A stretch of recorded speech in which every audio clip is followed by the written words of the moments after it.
خوش آمدید۔ آج کے اس جائزے میں ہم ایک ایسے پلیٹ فارم کی گہرائیوں میں اترنے والے ہیں جو خاموشی سے لگ بھگ پورے انٹرنیٹ کو چلا رہا ہے۔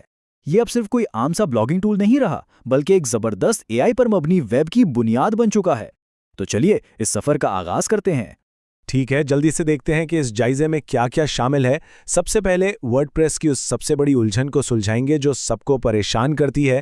پھر دیکھا جائے گا کہ کیسے یہ بلاگ سے نکل کر بڑی بڑی ایمپائرز تک پہنچا، اس کی کمیونٹی کی اصل طاقت کیا ہے، اور آخر میں بات ہوگی اس کے اے آئی پر مبنی مستقبل کی۔ پہلا حصہ، ورڈپریس کی سب سے بڑی الجھن، اس بڑی مشکل کو ہمیشہ کے لیے آسان کر دیتے ہیں۔ یہاں ایک بہت ہی عام سوال ذہن میں ضرور آتا ہے، اور تقریباً ہر نیا ویب سائٹ بنانے والا اس میں اٹکتا ہے۔ کیا بنا ویب ہوسٹنگ خریدے ورڈپریس استعمال کیا جا سکتا ہے؟ اس ایک سوال کا جواب اصل میں دو الگ الگ پلیٹ فارمز کے درمیان فرق کو سمجھنے کی سب سے اہم چابی ہے۔ اس فرق کو سمجھنے کے لیے کرائے پر لینے اور اپنی ملکیت ہونے کی مثال سب سے بہترین ہے۔ دیکھیے، wordpress.com بالکل ایک فرنشڈ اپارٹمنٹ کرائے پر لینے جیسا ہے۔ یہاں سب کچھ پہلے سے سیٹ اپ ملتا ہے، شروعات کرنا بہت آسان ہے اور مینٹیننس کی فکر بھی نہیں کرنی پڑتی، لیکن یہاں تبدیلیاں کرنے کی آزادی بہت محدود ہوتی ہے۔ دوسری طرف wordpress.org اپنا خود کا گھر لینے کے مترادف ہے۔ اس سیلف ہوسٹڈ ورژن کے لیے اپنی ڈومین اور ہوسٹنگ کا انتظام خود کرنا پڑتا ہے، لیکن یہاں جو مکمل آزادی اور کنٹرول ملتا ہے اس کی کوئی حد نہیں۔ یہ بات بالکل صحیح بیٹھتی ہے کہ wordpress.com آسانی دیتا ہے جبکہ wordpress.org مکمل آزادی فراہم کرتا ہے۔ اگر مقصد کسی بزنس کو آگے بڑھانا، کوئی بڑا بلاگ چلانا یا ایک بڑا آن لائن سٹور کھولنا ہے، تو یہ سیلف ہوسٹڈ آزادی والا طریقہ ہی سب سے مضبوط بنیاد بنتا ہے۔ دوسرا حصہ، بلاگ سے ایمپائرز تک، آئیے اس پلیٹ فارم کے عالمی پھیلاؤ کا جائزہ لیتے ہیں۔ اب یہاں جو چیز سب سے زیادہ حیران کن ہے وہ یہ نمبر ہے، 43%۔ یہ اکیلا پلیٹ فارم اس وقت پورے انٹرنیٹ کا 43% حصہ چلا رہا ہے۔ یہ سوچنا کتنا دلچسپ ہے کہ ویب کا تقریباً آدھا حصہ اسی ایک بنیاد پر کھڑا ہے۔ یہ بالکل ایسا ہے جیسے دنیا کی آدھی عمارتیں ایک ہی قسم کی اینٹوں سے بنی ہوں۔ اگر ہم CMS مارکیٹ شیئر پر نظر ڈالیں تو تصویر اور بھی واضح ہو جاتی ہے۔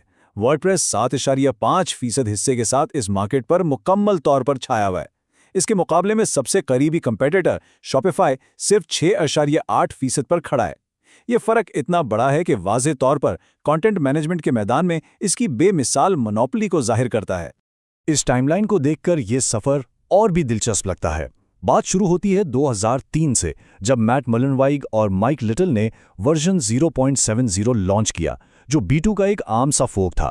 پھر 2018 میں ورژن 5.0 نے گٹنبرگ بلاک ایڈیٹر متعارف کروایا، جس نے ویب سائٹ بنانے کے پورے تجربے کو ہی بدل کر رکھ دیا۔